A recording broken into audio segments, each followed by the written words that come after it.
Good day, everyone. I'm happy to greet you at Media Center Ukraine. Olga Tumanova is with you, and I want to congratulate you all on candidacy of Ukraine, a candidacy of our country as a member of the EU. It's the Ukrainian choice, and it was a long path over 8 long years, and we were paying and are paying a very high price for it. And I'm really thankful to all the partners that supported this decision. What we prepared for you at 12:30, Taras Shevchenko, Deputy Minister of Culture and Information Policy, will join us, and we will speak about informational security during war. At 1 o'clock, we'll have Ivan Fedorov comments. That's the mayor of Melitopol, and we'll speak about the situation in the city and partisan movement. At 2:30, Oleksandr Khorunzhiy will join us, and we'll find out about the freshest information from the front line.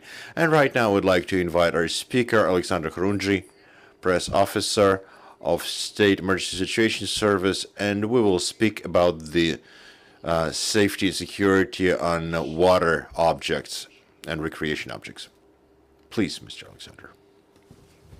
Thank you all. And I join to congratulations. This is a very important event that Ukraine gained candidacy of the EU membership. And we have a lot of friends and partners, meaning the Emergency Situation Service. We have a lot of partners in the European Union, and they help us fight against the Russian aggression. And we're thankful to our partners, to our friends. We are in constant touch with them on a daily basis, and we bring our victory closer together. But today, we're talking about the start of the swimming season, summer swimming season. Can it be started at all, and where we can or where we cannot? I'll give you some statistics. Since the start of summer period, since June, we have 129 persons perished on water, out of them 16 children, and the rescuers saved 22 people. 6 of them are children. It says statistics. It's less than last year for objective reasons, because many of regions did not start this this beach season, and some regions are still occupied from where we did not receive data. But what we would like to say, that we have also threats of fires in ecosystems, and threats on water. Also, there's a lot of ammo that are not only on land, also in aquatoriums, in water objects. And our rescuers, our teams, our EODs, are working on demining the territories, not only the land, the soil, but also on a daily basis, they clean the aquatorium from mines and explosives. The statistics is that we have cleaned about 33 hectares of aquatorium, mostly in Kyiv region, Sumy region also. Our colleagues are working. Also, Mykolaiv and Zaporizhia Oblast, Zaporizhia region, where they most oftenly work on our EOD specialists on cleaning the aquatoria. 664 dangerous objects were demined. This works of EODs underwater, it's a lot more complicated, because you have to be a professional EOD, and you have to be a diver at the same time. So it takes more time, it's more difficult, but we work on a daily basis. Now, regarding the recreation areas. Currently, in Ukraine, local authorities defined 240 places of mass recreation on water objects. Out of them, 194 have beaches in them. We didn't start the beach swimming season in the regions that were occupied but were deoccupied, or were there is or there were combat. I'm speaking about Kiev region. Also, city of Kiev did not open the beaches. Donetsk region, Chernihiv region, Mykolaiv region, Odessa region.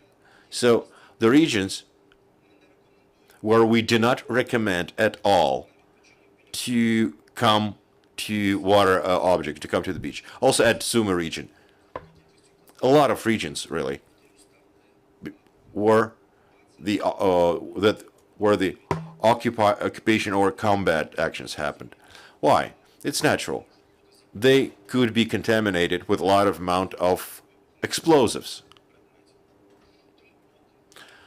And until we clean all the aquatoria, we strongly do not recommend, or I would put it this way, we'll insist and we recommend that you do not come to those water objects, dear civilians. And the regions that opened this beach season, people have to be aware of one rule. Bathe and swim in the places that are defined by military administrations, by local authorities, just for swimming, for bathing. Why? Because those places that have rescue posts, they have been cleaned from dangerous objects. I'm meaning the bottom as well of this water objects. They have to be supplied with enough rescue posts and such. They don't have to have a swift flow, swift stream, and don't have a steep bottom going to water. So it's about safety of people. So we recommend to bathe and swim in those places defined by the administration, defined by local authorities. And in the regions that I have mentioned, it's not recommended to come to the beaches at all.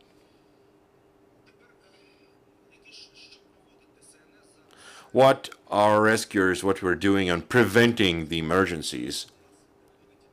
Right now we have a large-scale event with UNICEF Ukraine. I want to say that this event, we create joint products and we warn people, we raise awareness of people also via media, social media, via advertisement, street advertisement. We develop materials like this, it's leaflets, warning signs.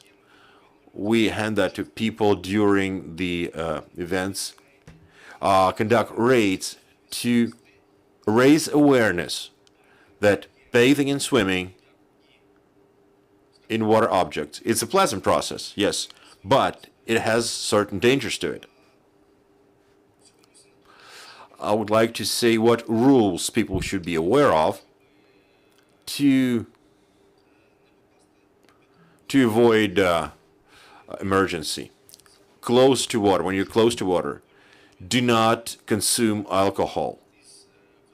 It's banned. You cannot jump from tall objects into water, from bridges, from piers. Do not leave children alone. You have to explain to your kids also the rules. You cannot swim behind the boys, further than the boys. The main rules. You cannot bathe and swim when there is fast stream. The basic rules that people have to be aware of to have proper rest and have to have calm rest, calm recreation. I'd like also to say about the seashore, especially it's related to Odessa region, because also we do not recommend entering water, really, because Aquatoria is mined.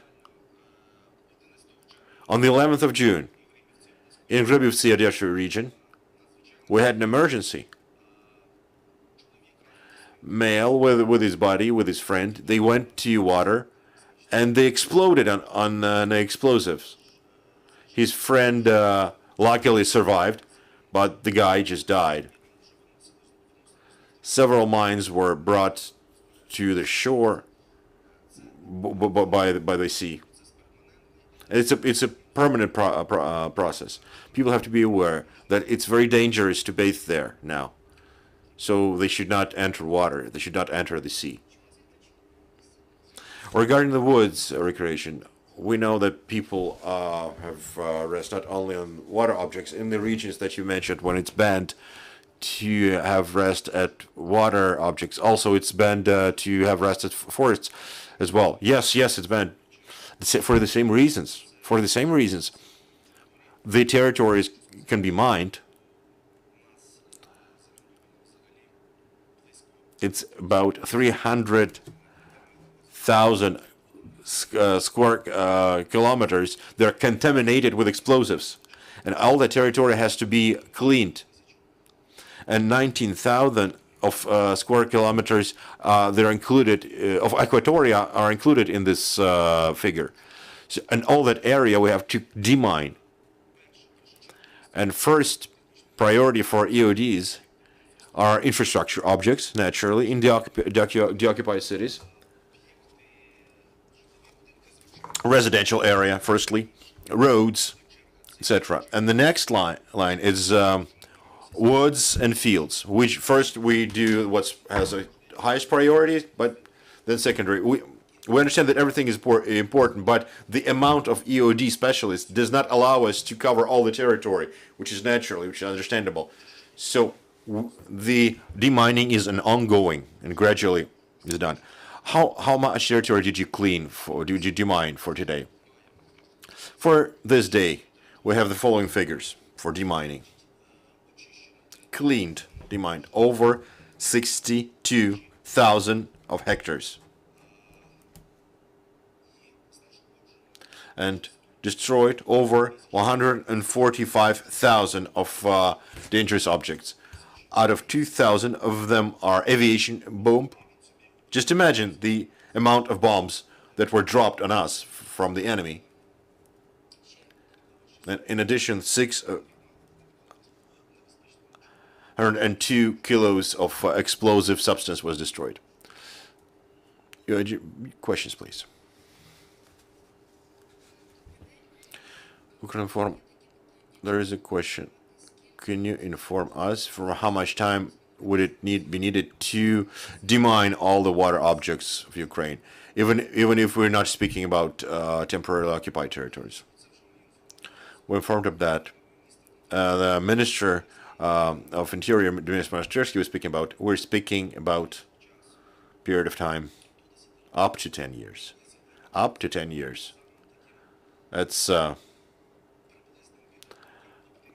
optimistic figure. Why?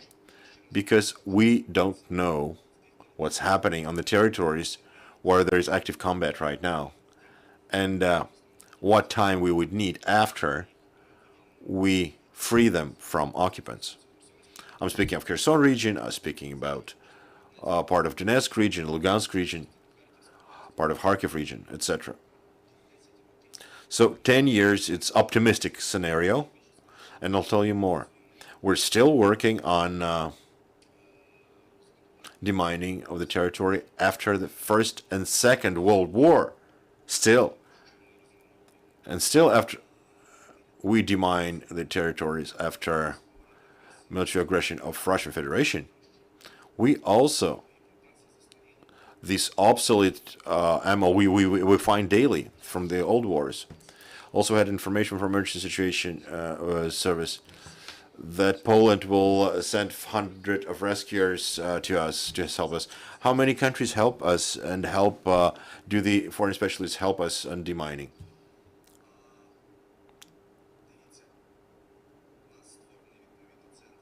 We have a center created that operates constantly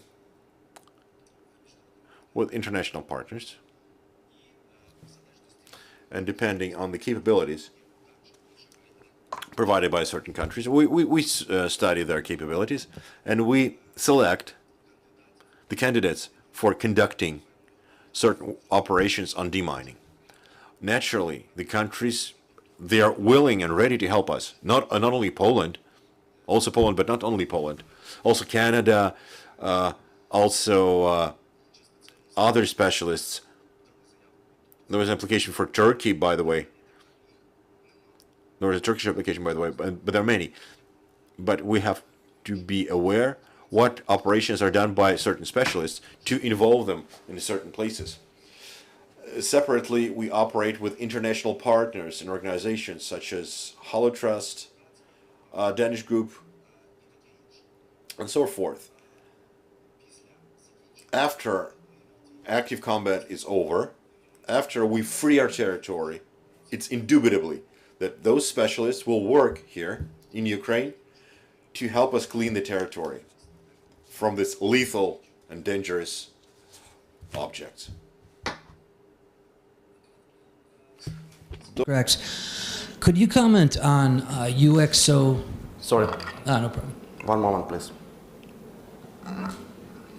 Could you comment on your agency's UXO education outreach? Are you the only agency that does that? I think it was 2 weeks ago, you had tents out in the square with all the Russian armor. And they were only there for one day, but I was curious, is that going on around the country? And again, are you the only agency responsible for that, or are there others as well for UXO education?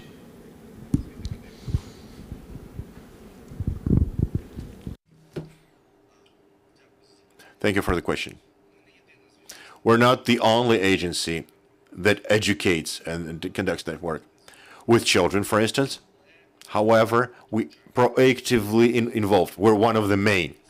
There is Ministry of Education that educates children. There is a Ministry of Reintegration as well. We're just actively involved, and we're just actively cooperate with international organizations that help us with printed materials, with video content, and we really appreciate that. Speaking of cooperation with UNICEF in Ukraine, and all those organizations, they work as a single mechanism. We have elaborated a certain program, and I'm speaking of OSCE as well, of Danish Group, of Holotrust. All those organizations, they help us with demining, and will help. They conduct certain educational events jointly with us.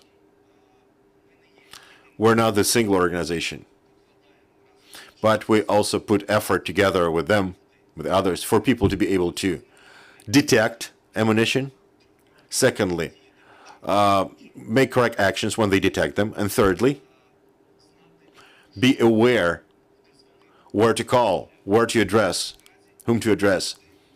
We always say, you found ammo, you found something dangerous, found explosives, you found something suspicious, do not approach it.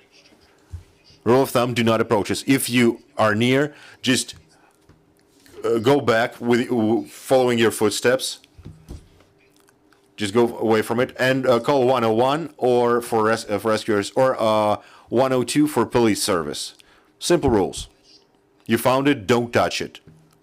Notify. Professionals have to deal with demining.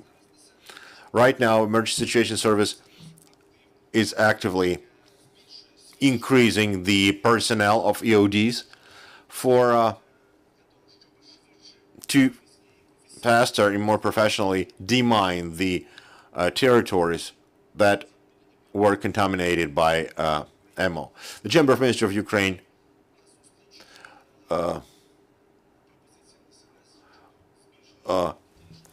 agrees on increasing the personnel of Emergency Situation Service, and we actively train additional groups of people to conduct those works on mine territories. Thank you very much.